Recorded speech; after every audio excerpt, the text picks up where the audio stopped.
Misfits. Happy holidays. Welcome back to the Misfits and Mysteries podcast. You guys know by now, it's your weekly podcast where we talk about everything from psychology and history to aliens and cryptids and everything in between. So we are your hosts, Emmy. And Steve. So Steve, how was your weekend? It was good. It was a nice, relaxing weekend, you know? Yeah. Well, what's going on? We're supposed to have a snowstorm this week. I'm excited. I love the snow. We're going to have a big snowstorm. So we're not supposed to get much snow this year, they're saying, except for along the I-95 corridor, which is exactly where we live. So that's exciting. So that's going to be really fun. I love the snow. I mean, it's going to be a fair amount of work to plow. And snow in New York City kind of sucks. That's going to suck for you because it kind of melts and just turns disgusting, brown from all the smog. Yeah. But the good thing is I get my groceries delivered. I work from home. I have no reason to leave my apartment. So I can literally just hunker down. Yeah, so that's pretty nice. So I'm actually really excited for that. I love a good nor'easter, so it's going to be fun. Yeah, it gets you in the Christmas spirit too. Yeah, exactly. So I guess in terms of big announcements, so for next week's episode, that's the week of Christmas. And because of the holidays, we want to release early. So our episode's probably going to come out on Tuesday and Wednesday the latest. So just look out for that. It's going to be on a different day just because we figure people might not be as inclined to listen to podcasts on Christmas Eve or Christmas Day. So we want to give ourselves a break and put the episode out at a more opportune time for our listeners. And you guys didn't listen to us on Thanksgiving, so we're trying something else. Yeah, I know. Please listen to our Thanksgiving episode. It is barely about Thanksgiving. Barely. And it was a pretty good episode, I thought. Yeah, I actually enjoyed it. And it wasn't that related. So come on, guys. Give us a break here. It was a stretch anyways. But I'm glad that you guys were spending time with your family and not listening to Emmy and Steve on Thanksgiving, to be fair. I mean, you should have been, but I mean, we'll give you a break. Just this year. Next year, no excuses. No excuses. So what's on the docket today, Emmy? So we are going to be talking about weird Christmas traditions from all over the world. Nice. Each of us have a couple. And then, of course, we're going to go right into Kid Nation episode 6. And just a nickname for this episode, I'm calling it the episode where they're really, really mean to Taylor. Oh my God. Well, he had it coming though. We'll get into it, but she 100% deserved being dragged through the mud and just slandered.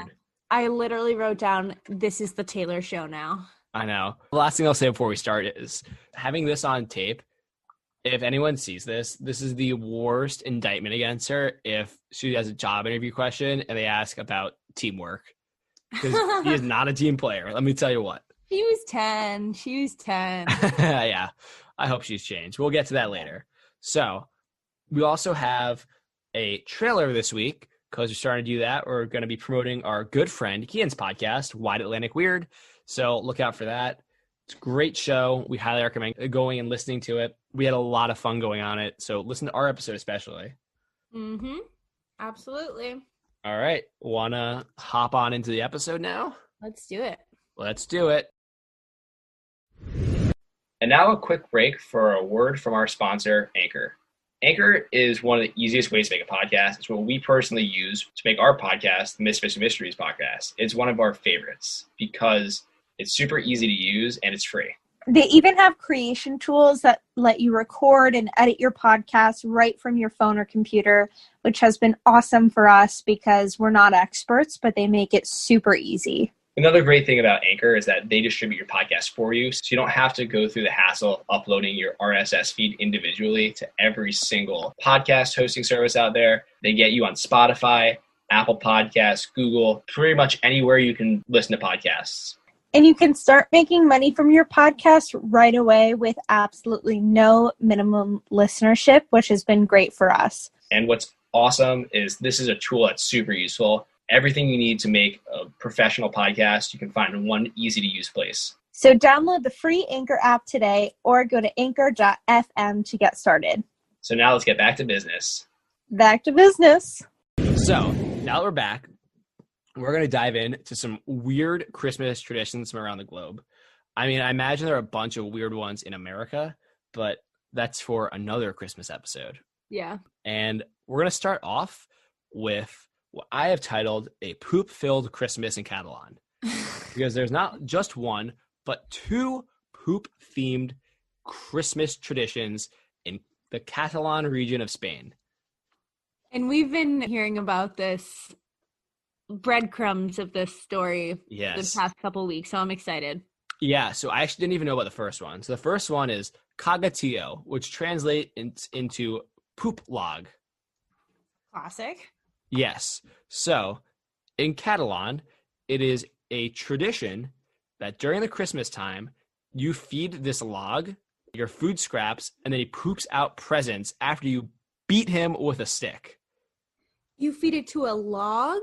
You feed the log presents, and then on Christmas Eve, you beat it with a stick until it poops out presents. Wow. Yes. And it's actually like a tree log. Yes. So the cagatillo is a real log that has a happy face painted on one end. It normally has two front legs made out of twigs, and it wears a traditional Catalan red hat called a baratina. All right, hold up. I'm going to send you a photo of this. You got to see it in the chat. I'm scared. No, it's actually really cute. Oh, that is cute. Yeah. It's not really like poop. It's present. The log isn't the poop. It poops out the presents. That's why it's the pooping log. You first bring your cagatillo into your house on December 8th, which is the Feast of the Immaculate Conception. And the children are really excited when he gets brought into the house. They'll like wrap him up in blankets, place him under the tree, and they take care of this log as if it's a real pet. And the idea is the more you fatten him up, the happier he'll be and the better the presents will be. And so you give him food? Yeah, you feed it your food scraps and then it poops out presents on Christmas Eve. Sounds like it would get pretty nasty in there. I didn't do any research on whether or not they clean out the cagatillo, but if they don't, that could be a nightmare. That could smell like so bad. Yeah, unless you're like composting or something. Yeah. And then on Christmas Eve, the poop log gets its last meal, and then the kids will go into the other room and pray. Then the parents put a blanket over its, I guess its butt, if you will, and then they literally beat the shit out of it until it poops out presents. And they sing songs while they do it. So I found two different iterations of songs the children will sing. This is their English translation. They sing this while beating this log, this cute little log. First is poop log, log of Christmas. Don't poop salted herring. They are too salty. Poop turns. They're much better. Oh my God. And then version 2. I didn't purposely use shit. This is just what the other version I found said. Shit log, shit nougats, hazelnuts, and matto cheese. If you don't shit well, I'll hit you with a stick. Shit log. Oh my God. And children, they teach this to children? Yes. And they sing this while beating it with a stick. That is violent. And then when you lift up the blanket, there's usually presents, right?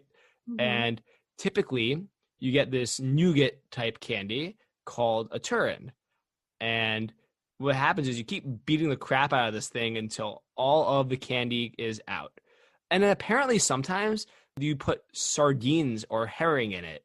Ew. What I was wondering is, do you think it's like a can of sardines? Or are they just shoving like loose sardines up this thing's butt and make it poop them out? It's like a fishy poop piñata. That is so gross. That's just literally the grossest thing you could put in there. I know.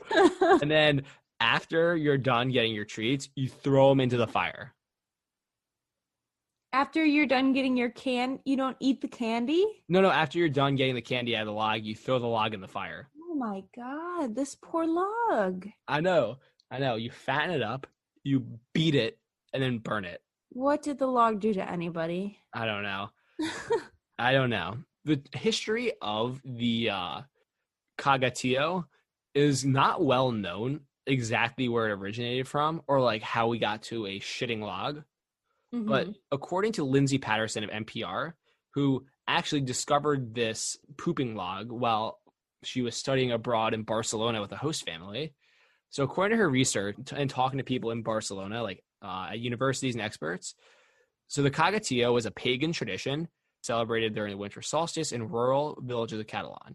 The Catalanes would choose a large tree trunk that they'd light on fire in a bonfire, and they'd burn it throughout the winter to honor it as Tio de Nadal.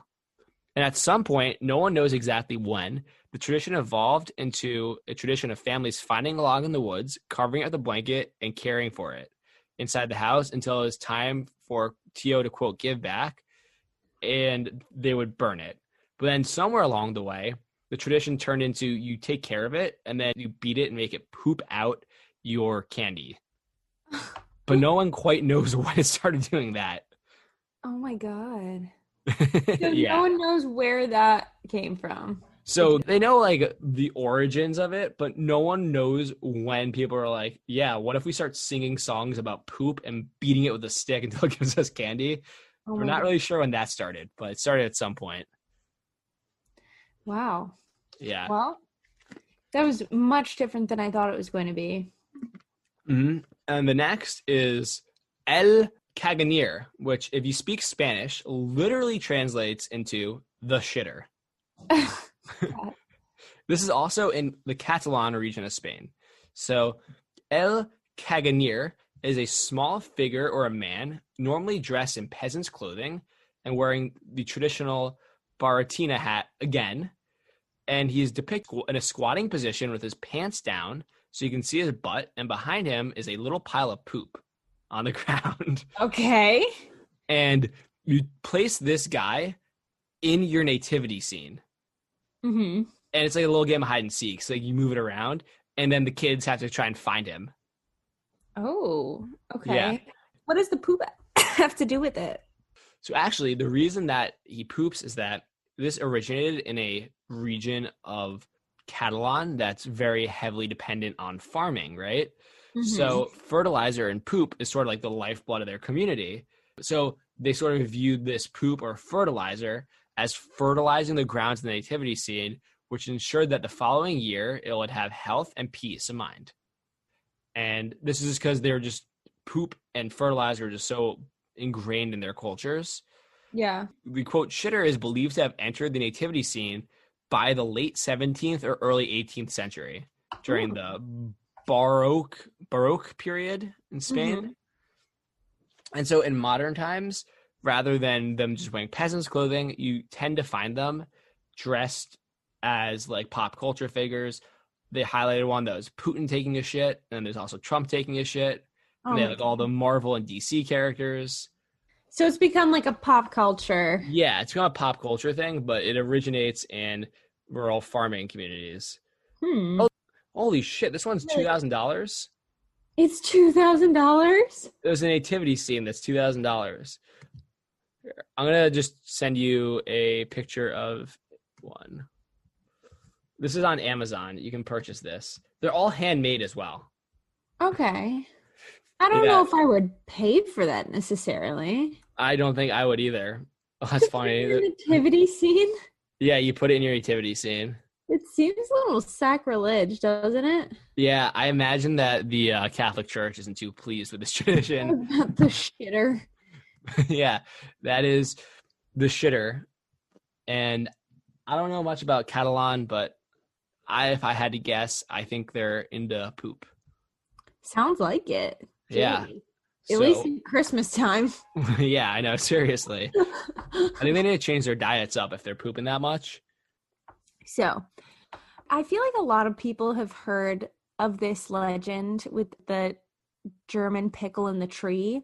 Had you heard of it before, Steve? No, I actually had never heard of a pickle in a tree. Oh, really? I was going to ask you about that, if you had heard of a pickle in a tree, because I certainly hadn't until I saw it on that list. Yeah, well, I never really knew the significance of it, but I feel like I've always seen like little pickle ornaments in people's trees and never. That's so really funny. knew. So the tradition goes that it's like this super old German tradition to do that you would hide a pickle deep in the family Christmas tree. Mm-hmm. And the parents would hide it after you had like put all the other ornaments on the tree on Christmas Eve. And then in the morning, the kids come down, and the first kid to find the pickle would receive an extra gift from St. Nicholas. Oh, wow. And if you were the first adult to find it, you would get good luck for the rest of the year. Wait, for the rest of like that year? So like 5 days? That's a good question. Hopefully the coming year. Yeah, seriously.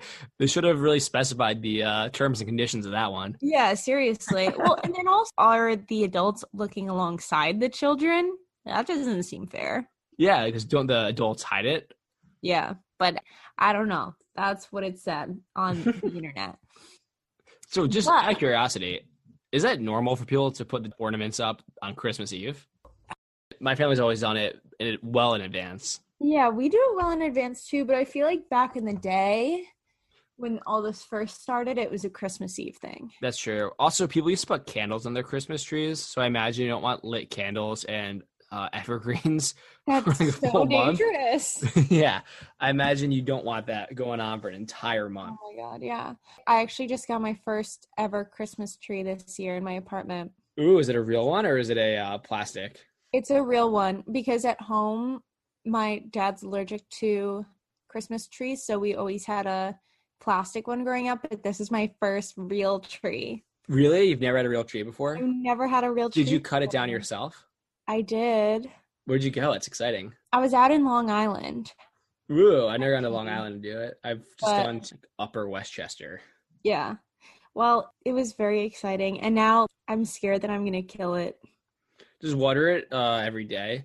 Yeah. And don't put it near any electrical outlets or like anything that can flame because those things are very flammable. Yeah, that's the big concern. Yeah, we're now a fake tree family because, like your dad, I am allergic to Christmas trees, and for whatever reason, I was always the one who had to water my Christmas tree, and I would just get an allergic reaction every single goddamn time. And then eventually, I think when my siblings were in college, I found it's like enough's enough. I'm done with this shit. I'm not watering your tree anymore. You're getting a fake one. We've had a fake one ever since. It works well. I mean, my grandparents used to have a fake one, but growing up, we used to go make it a day out of it, you know? Yeah. Go up to the Christmas tree farm. I chop down the tree.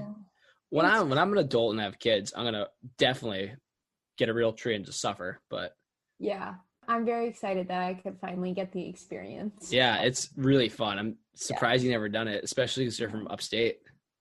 I know. We could never have one in the house, so.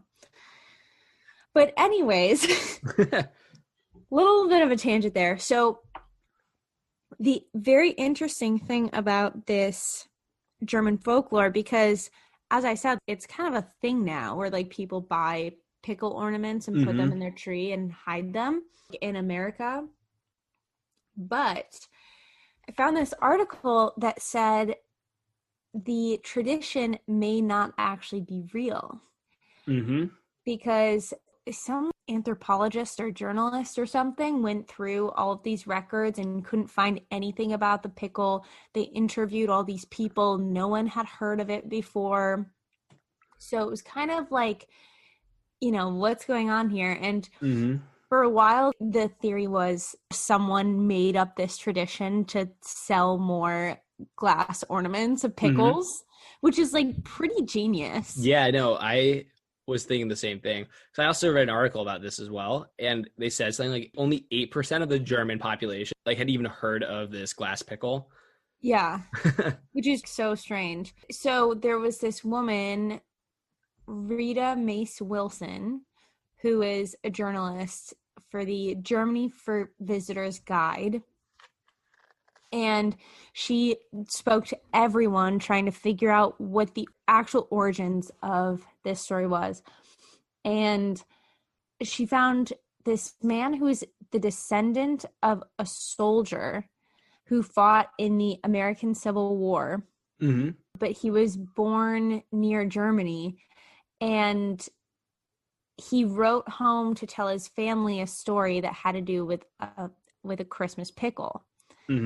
So the story was that this guy, John, was captured and put into prison in Georgia, and he was starving, like really not doing well. And he begged the guard for a pickle as like his last dying wish. And apparently the guard gave him a pickle, and by some miracle, the pickle just brought him back to life. I mean, they're really hydrating, so if he was dehydrated. Yeah, I mean, not many calories, but Definitely hydrates you, though. yeah. It's an electrolyte, pickle juice. So I guess it gave him the strength to live another day, and he was able to write to his family. And then he actually went home, and his family made a tradition of hiding a pickle in their Christmas tree. So they think that's where the tradition came from, which is cute. That is cute. Interesting, too, just because everyone thinks that Germans do this, but they really don't. Yeah. Like, it could have just been that one guy. Oh, it definitely could have just been that one guy. And someone's marketed it really well. Yeah, apparently. I bet it's a combo of both. I bet they found out that guy who's loose ties to Germany does it, said old German tradition, and then boom, it became an American tradition. Yeah, boom. So actually, in a similar vein, we're going to talk about KFC for Christmas in Japan, which is the opposite of that, where something that is not an American tradition became what the Japanese believed was an American Christmas tradition. So over the past 40 years, KFC has managed to make fried chicken synonymous with Christmas in Japan. There is an estimated 3.6 million Japanese families who eat KFC during the Christmas season. And they have millions of people weather long lines to order fried chicken, and they order it weeks in advance, and they're just carrying on this tradition. So following the period of austerity following World War II in the 1940s and 50s, Japan's economy started to explode. Like, it got real big.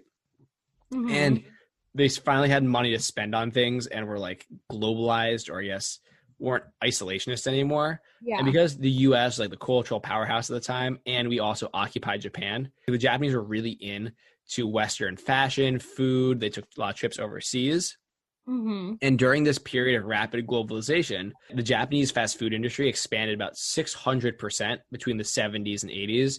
So that's a lot, right? It went from nothing to 600% larger. Yeah. So KFC opened its first store in Nagoya, Japan in 1970. And by 1981, the chain had opened 324 stores, and they were making around $200 million a year. That's incredible. Yeah. So before all this, actually, KFC was super unsuccessful in Japan. And the first person to open one there, Mr. Takashi Okawara, he was the first man to open up a KFC in Japan. And basically, he could have been like a managing partner. He's now the CEO of KFC Japan, right? And he decided he wanted to be a store manager and like own the place, run it, learn the business inside and out. And he was a total failure to start, right? Like, he lost his home. Things were looking really gloomy. So what happened is he was able to convince the Japanese populace that KFC was a traditional American Christmas meal. Okay. So there are a few theories for how he did it. I'm going to get into the actual truth of it at the end because it's more fun to speculate. Yeah. So part of the reason this was so successful was that only about 1% of the Japanese population currently is Christian. So the holiday is very much secular. And by the 1970s, so few Japanese people had Christmas traditions. In 1974, KFC launched its super successful marketing campaign called Kentucky for Christmas. Oh my God. And basically, Takashi Okawara, who is the CEO now of KFC Japan and is the one who came up with this, has been accused of falsely marketing fried chicken as traditional American Christmas food for Japanese people to try and drum up sales. Definitely what he did. Yeah, but it's actually a little more interesting than that. We'll get into that in a sec. But official statement of KFC Japan was that Okawara went to a Christmas party dressed as Santa Claus, and the kids loved it so much that he saw a business opportunity, which is so vague and such a clear PR statement. Weird. Yeah. And then in another interview in 2017, someone who's just a minister for KFC in Japan claimed that a foreigner wanted fried chicken delivered to him in a Santa costume on Christmas, and that's where it caught on. And other sources claim that the execs simply overheard that Westerners wanted a replacement for turkey. But what actually happened, what Mr. Okawara finally admitted in an interview, I think it was in 2019, was that what happened is he was broke flat on his ass, right? Yeah. And he was trying to figure out anything he could do. And he was bringing KFC dressed as Santa Claus to kindergarten, right? Mm-hmm. And the kids loved it. And then another kindergarten hired him to do it, and it kept going from there. And then it sort of just clicked in his head, like, oh my God, Christmas is going to save this company in Japan. Wow. Basically, in the 70s and 80s, there were these popular ads that would show family enjoying a luscious feast of golden fried chicken with the song My Old Kentucky Home playing in the background. And the Japanese people legit thought that was a Christmas carol because they didn't know any better. Oh my God. Yeah. And basically the ads positioned KFC as, quote, an elegant, authentic way to celebrate a true American Christmas.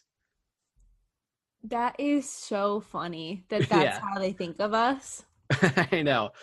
Because they were consuming Western media and they saw that turkey was the traditional meal that you ate, what they did is they had to like position it as fried chicken is actually an alternative to turkey that Americans eat, which is just not, I mean, I imagine some people probably do eat KFC or fried chicken, but at least in the Northeast, that's not the case. I mean, maybe somebody somewhere, but like that's not what people eat. That's not like. Yeah, I know. So they're also saying that the reason that it caught on isn't just because of this amazing marketing campaign. KFC is also really similar to some of the stuff that they already eat in Japan. I forget what exactly it was called. I didn't write it down, but it's very similar to this meal, this type of food that they eat. That's basically just breaded fish. Yeah. And then, so what you do is the Japanese, when it's Christmas time, they buy a big bucket to share. And it has things like, obviously, all the chickens. It has shrimp, coleslaw, and it's meant to share with a big group of people. Yeah. That's how Japan started eating KFC for dinner at Christmas. That's so interesting. Yeah, I know. Just how it got so construed from what we actually do here. I know. It's really funny. I mean, what do you usually eat for Christmas? Because I actually don't eat turkey. I think I only really eat turkey at Thanksgiving. I don't really like it that much. We basically have Thanksgiving on Christmas. Like it's the same food pretty much. That's very. A lot of people have ham. Yeah, we used to do a Christmas ham on like Christmas Eve. I've always been interested in this because my mom's side of the family is Armenian. I always do Christmas with them. So I don't really know what Americans eat. Yeah. It's the same thing with Thanksgiving. It's like we do the turkey, but then it was like nothing else about it was American. So I've always been curious about that. Like, what do Americans eat at Christmas time? Yeah, so my family just does like Thanksgiving for Christmas, but on Christmas Eve, everybody's coming in from out of town usually. I mean, not really this year, but everyone's coming in from out of town, and my mom doesn't want to cook a huge meal because she's going to be cooking all day the next day. So we just get Chinese food on Christmas Eve every year. Oh, that's fun. Yeah. That's what like Jewish people do on Christmas Day. Yeah, exactly. Yeah, no, that's interesting. We either do a ham and like a mac and cheese type deal, or when we first got this house and moved, we had a big group here and we just got lasagna from Arthur Avenue, which is like a better version of Little Italy in the Bronx. Nice. Yeah. Yeah. All right. Anyway, your turn. What's next? So this next one, Steve, is roller skating to Mass in Venezuela. That sounds really fun. I know. And you know that over quarantine, I have gotten really into roller skating. So this is very exciting. I'm very aware of that. Yes. That's, for everyone who doesn't know, that is my like quarantine hobby that I've picked up, and now I do it every single day. So yeah, I picked up fishing. Before though. I did, but I got really into it. Emmy is a roller derbyist. I hope to be one someday. Yeah. I hope to actually do derby. But right now I just skate by myself because COVID. it. You might want to put on some masks before you roller derby, though. It's pretty aggressive. I know. Well, of course it's not open right now, so. Time to start hitting the gym, bulk up, Yeah. do some Bulk up. steroids maybe. I know. I'm gotta get ready. Probably gonna get broken in half. But anyways, so there's this town called Caracas in Venezuela, and in this little town, it is customary every Christmas to ride your roller skates to Christmas mass. That's like really fun.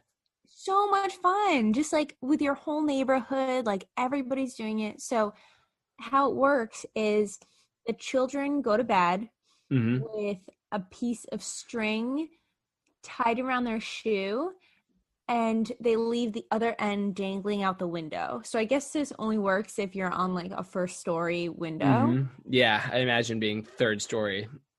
Yeah, no one's gonna see it. So when the roller skaters roll past, they tug on the shoestring, and so the children know that it's time to get their skates on and get to mass.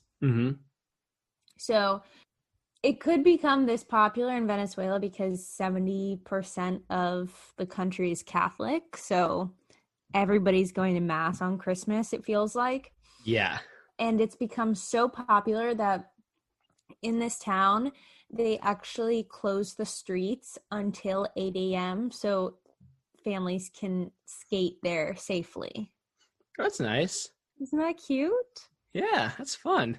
And it's interesting too because Venezuela, you know, I was reading this article about how Venezuela's had a lot of issues recently with just, you know, they have a very controversial government, and it's, you know, everybody's fighting. They've had a lot of like economic issues, but it seems like every time this day rolls around, like people can bring it together for one day and like put on their roller skates and get to mass. Oh, that's really nice then. So it's at least like they can all agree for one day.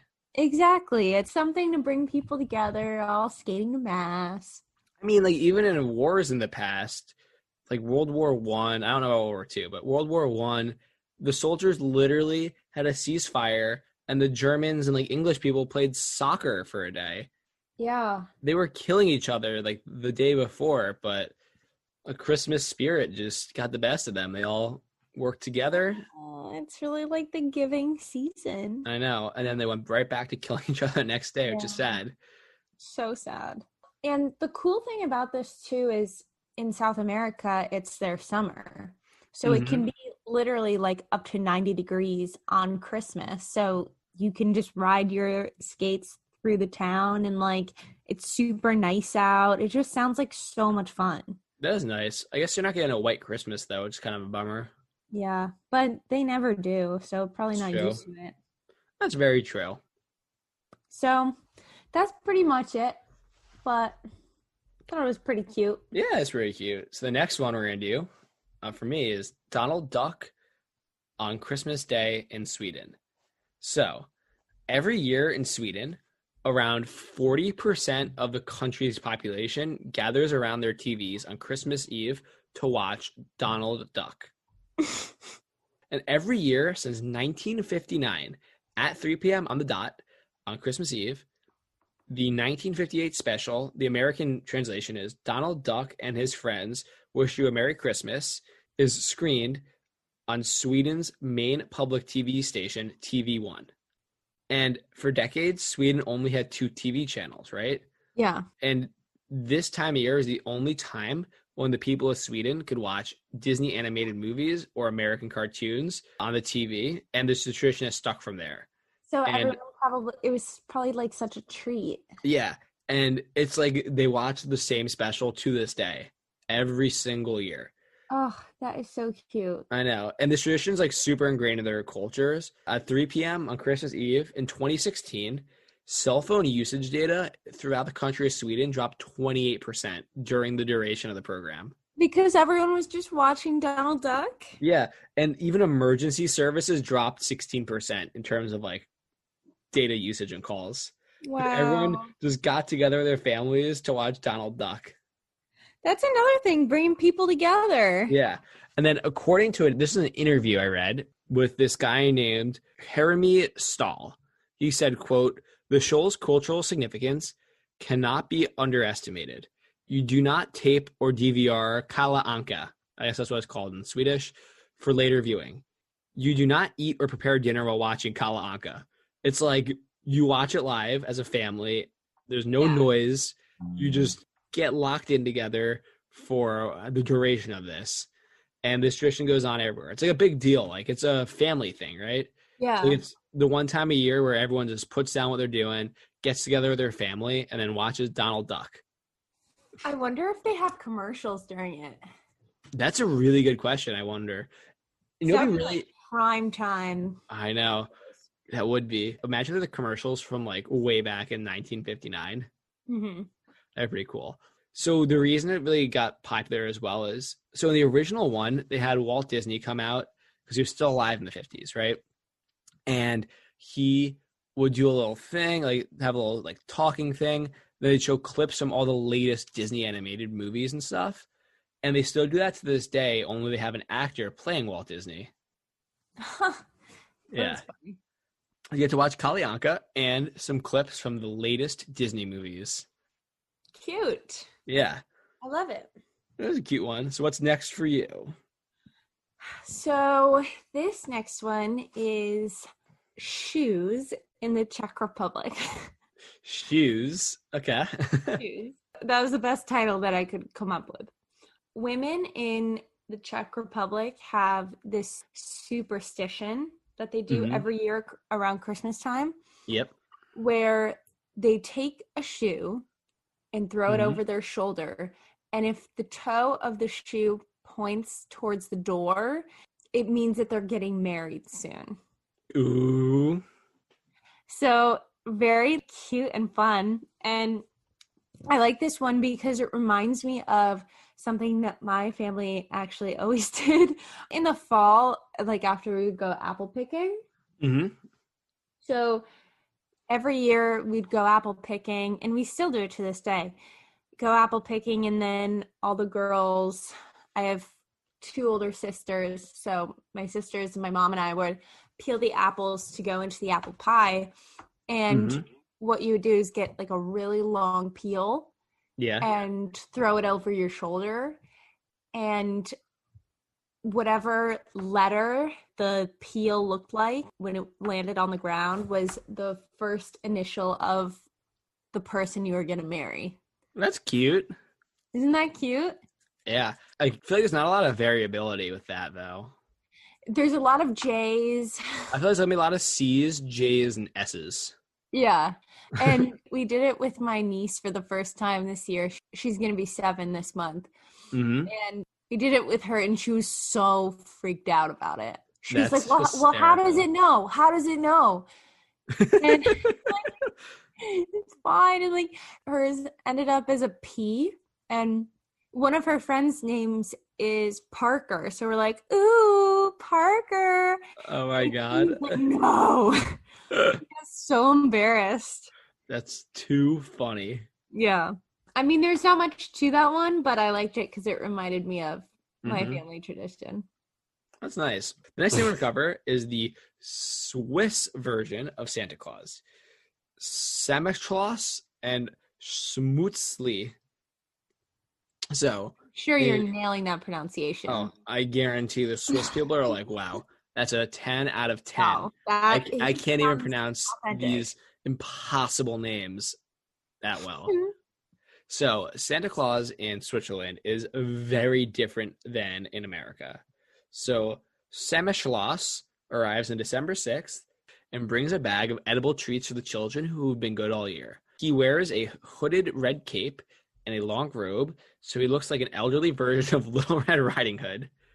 And he arrives alongside a donkey.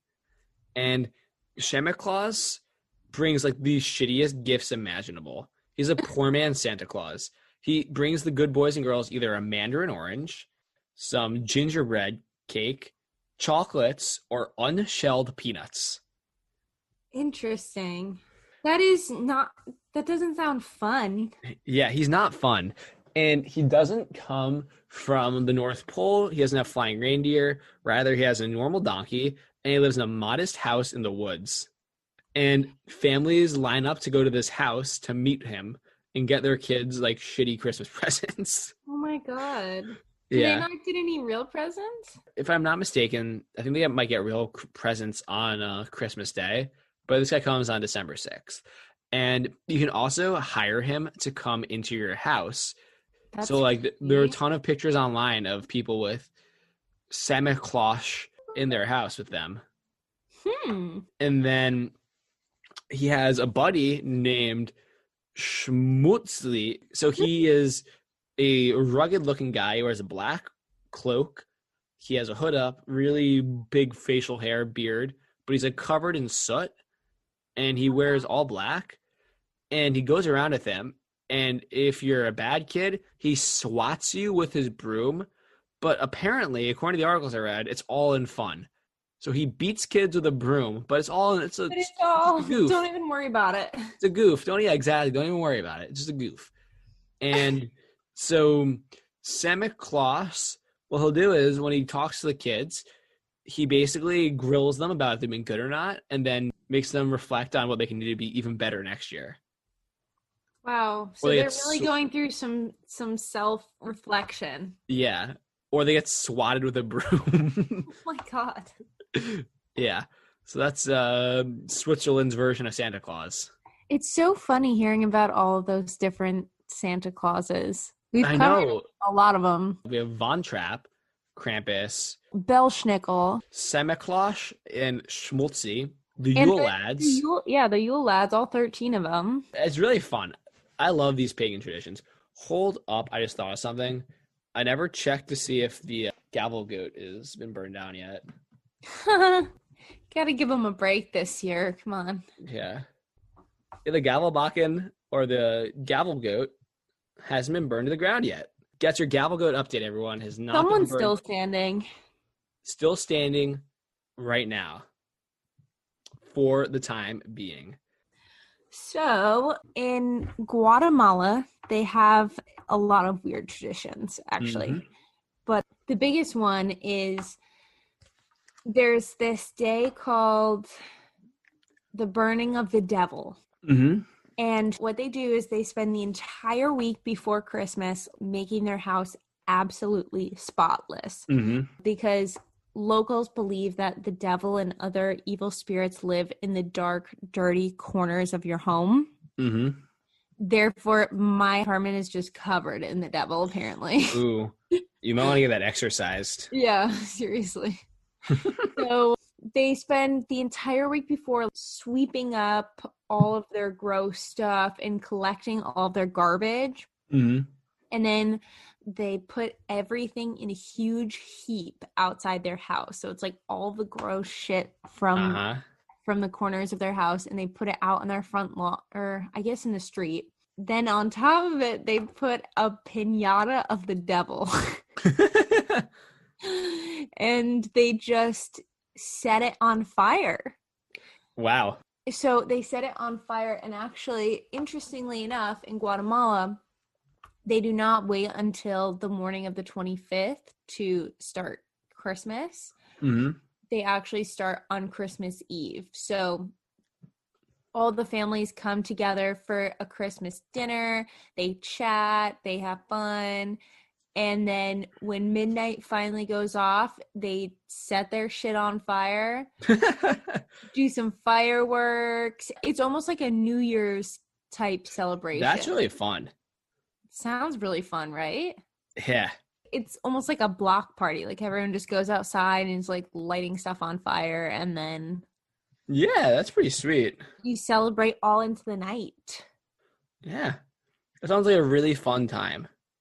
So I guess they can't do that this year, but Yeah, I mean, going out into the street and stuff. But yeah.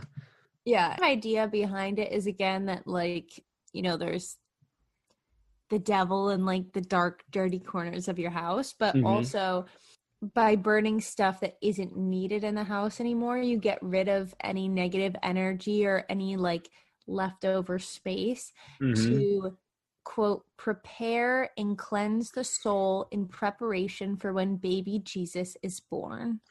Yeah, that's cool. So are hoarders like seen as the devil there? It must be. I mean, there's got to be people who are dirty there.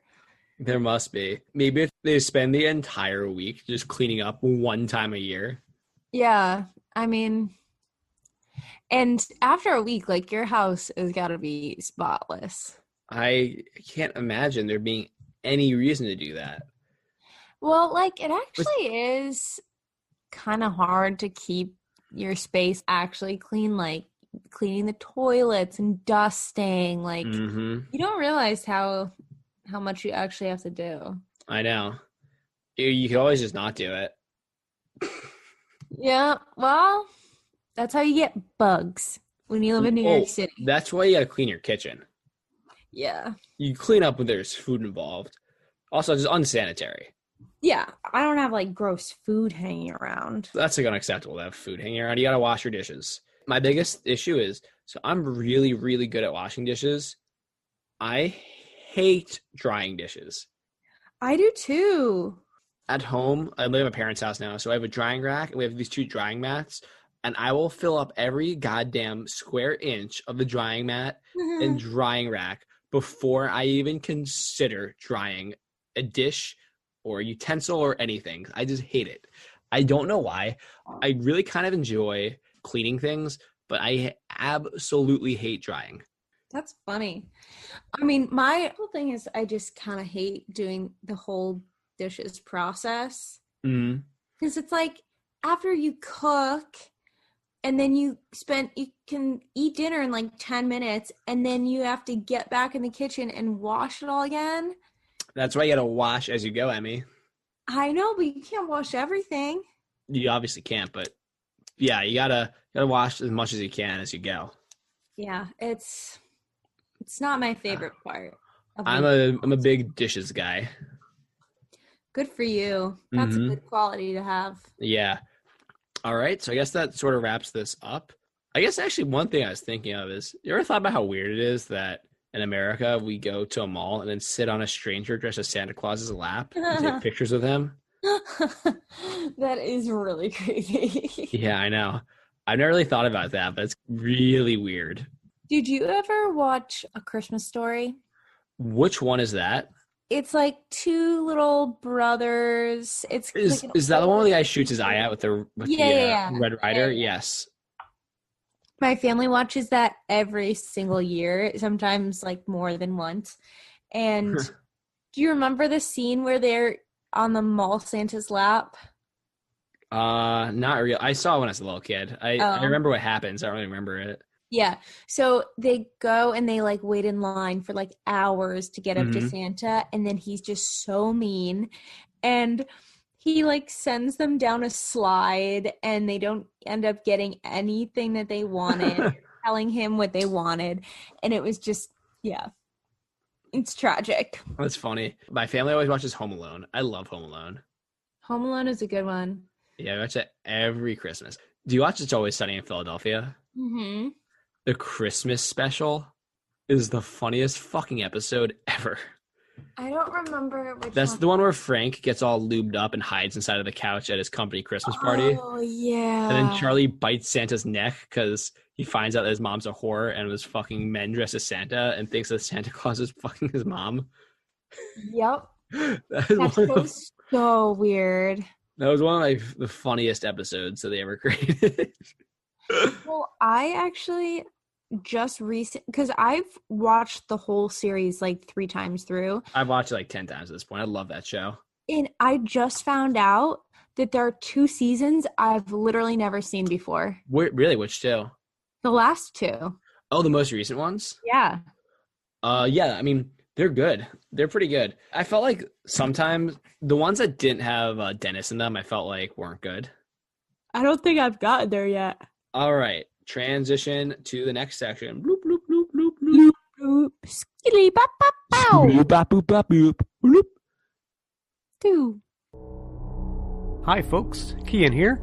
From the cabin in the woods, located somewhere in the wilds of West Cork, we bring you the Wide Atlantic Weird podcast.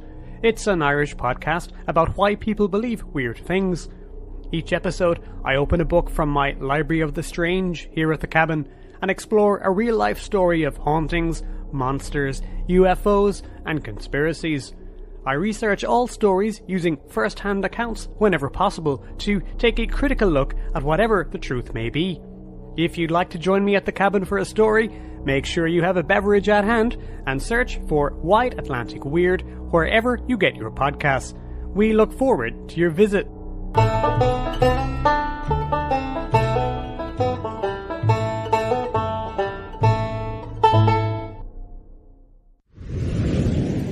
So you guys should go check out our friend Kian.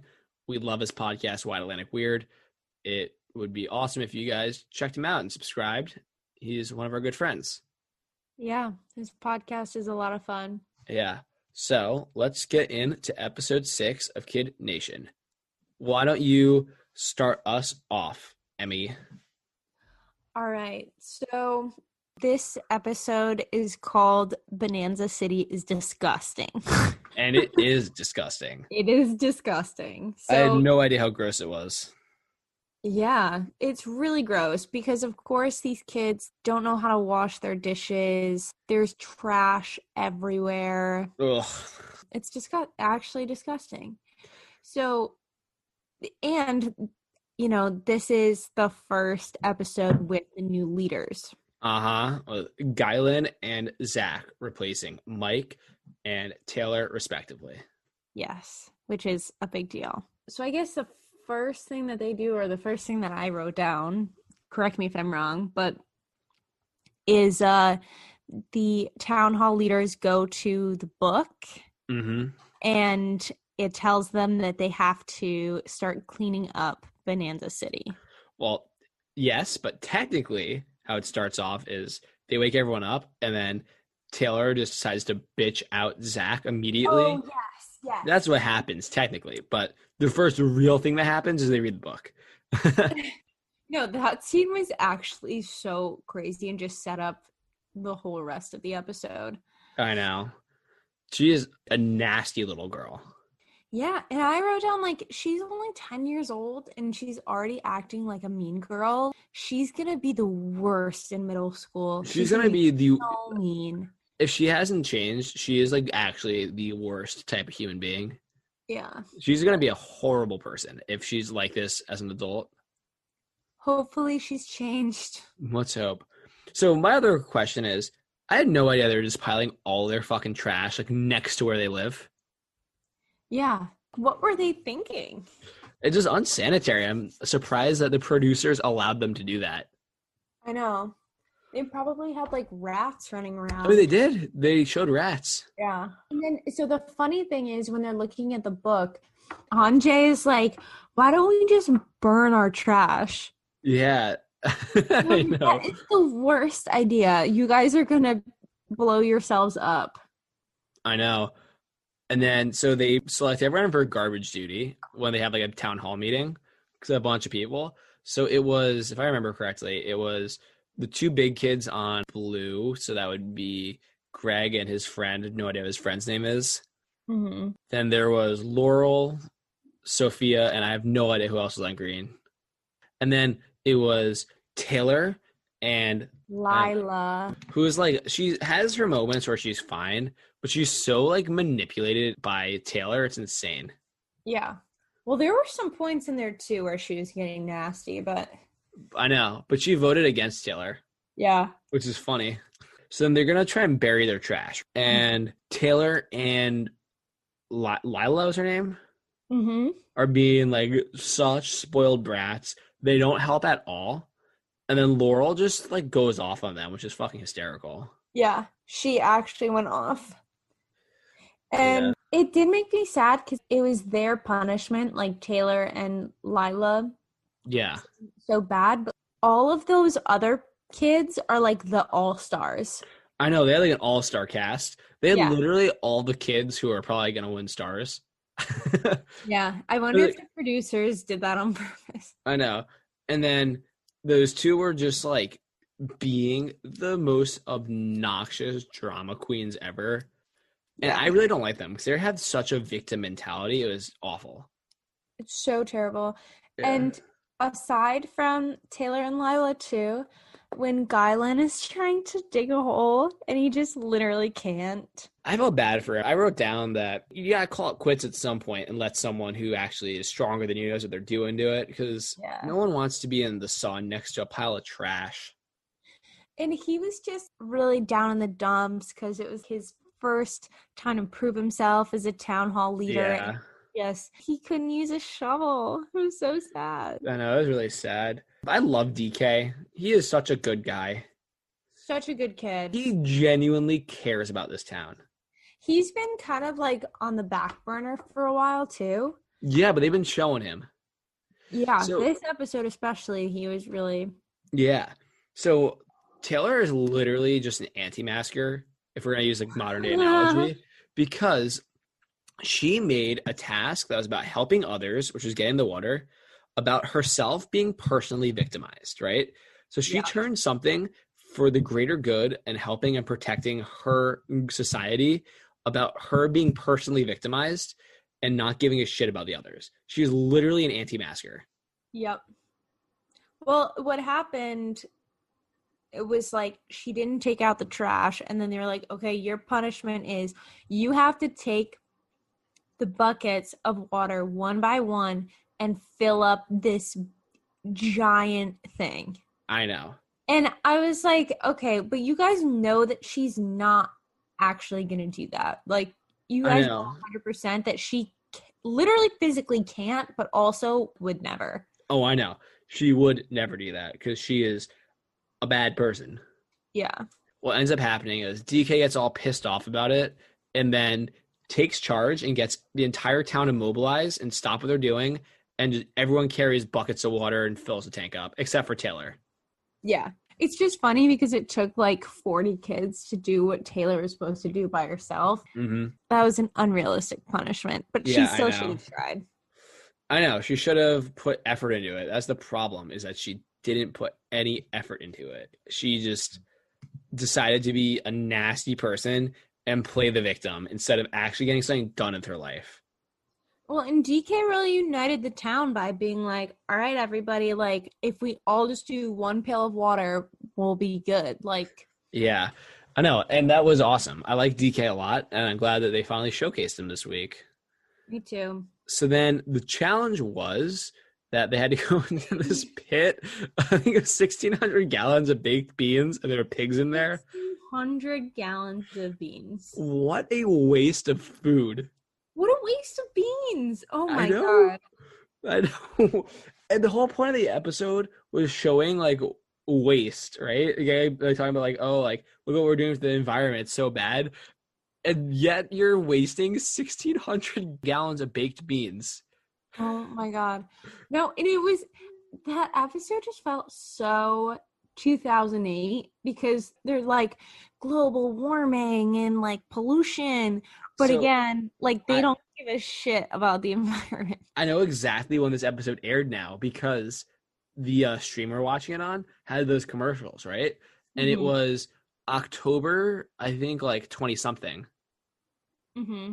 So this is right before the election. Like right before election day.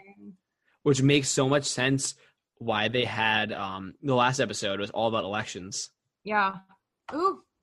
Yeah, that's very timely. Yeah. So they had to go in this pit with these pigs and baked beans and get cans. And if they got 75 cans total as a group, within the time limit, they got to choose between two prizes. Mm-hmm. And Gylan, I might have misheard this, so I'm hoping you wrote this down or something. But Gylan said something about living in a zoo, so he's comfortable around pigs. Did you hear that? I wrote that down too. He lives at a zoo? I just wrote down, Gylan lives at a zoo, question mark? That's exactly what I wrote. Okay, he's from Massachusetts. But he is homeschooled. Okay. I don't know if he was just making a joke, like, oh, I live in a zoo. But like the way he said it made it sound like he actually lives in a real life zoo. So then I wrote down after that, Olivia was so sassy towards Anjay when he couldn't find a thing. Anjay was really not doing well. He was so bad. But I was starting to wonder You know, she started being really mean to him out of the blue. She's Mhm. of that age, or maybe she has a crush on him. She might have a crush on him. That's a good point. Because she just got really mean to him out of the blue. And we haven't personally seen on TV her saying anything mean or them having a bad relationship until last week. So maybe she has a Yeah. crush on him. You're so right. Mm-hmm. And Andre had a fantastic quote. Basically, he's like, I'm not good at like these physical challenges because my bones are still forming. Yeah. So I wrote, also great excuse, Anjay. You don't have muscles because your bones are still forming. Which, what does that even mean? I don't think that's true. I think that's an excuse for not being a very muscular kid. He's not a very thick boy. He's not a thick boy. That's okay though. He's just a kid. So the next quote I wrote down is from Taylor saying, I really wanted to kill the pigs so bad. That is not a sane thing to say. She is wild. Yeah, I don't know what the hell is going on with her, but she's bad. She probably didn't understand like how much of a brat she was looking like and how much people were actually paying attention to her. I hope that like she's really embarrassed by this as an adult. I'm sure she is. That's a sign of maturity and being an adult, is being embarrassed by this nonsense. So then I wrote down, who the fuck is Nathan? When does Nathan come in? Shortly after that, he's on blue team and he's like struggling to do something, to like get a thing. And they said his name's Nathan. And I'm like, I swear to God, Nathan Gibbs. I've never seen this kid until this episode. And he had like 25 seconds of airtime. I know some of them you just like catch a glimpse of and you're like, where the hell did this person come from? Yeah. Like this kid, Brett Nordstrom is his name. I'm just looking at the names of them. We've seen him a single time and he like hurt his ankle or his like leg later in the episode. That's all he did. Wow. Imagine going through this and then they didn't bother showing you ever. I'm sorry. I'm stuck on Reddit with people talking about how actually terrible Taylor was. Like people who are on Kid Nation. Oh, that's incredible. She was terrible. I won't give it away yet because I think we're going to talk about that in another episode. But yeah, we are definitely. Who the hell was Miguel? All right, let's get back on track. Okay, so then Greg like dove in, which is disgusting. Then Alex tried to top off Blue. He's like 8. He's tiny. He's really cute. Got a can too late, which sucked. And he was so sweet about it, though. I know. He's such a nice seeming kid. He's like, he said something about never giving up unless it's a complete lost cause. Yeah.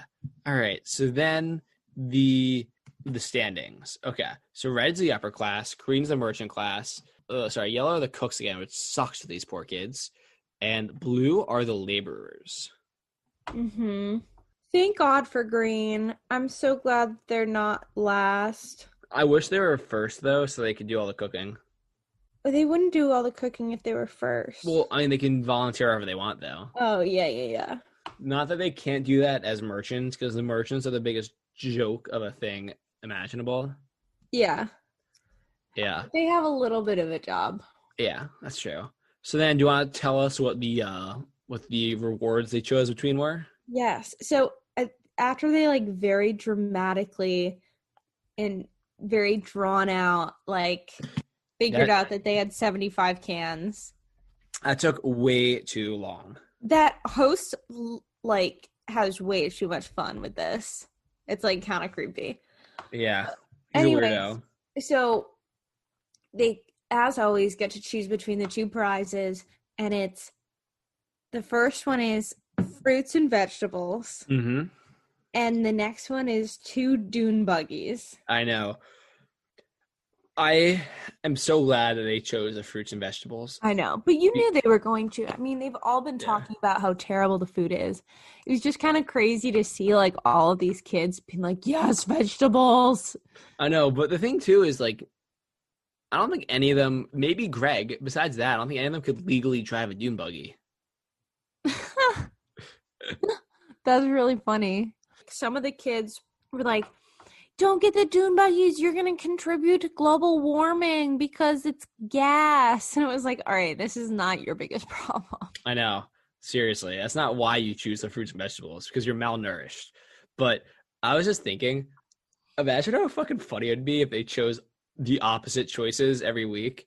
So instead of having multiple bathrooms, they'd have a TV. Then Yeah. I can't remember what the other one was, but then Water slide. they'd have a TV, a water slide, a putt-putt golf course, dune buggies. There are two more. I can't remember them though. I don't know. But Barbecue and pizza. they've never chosen the fun one, right? Never. Well, because the fun one's also really impractical. But imagine how funny it would be.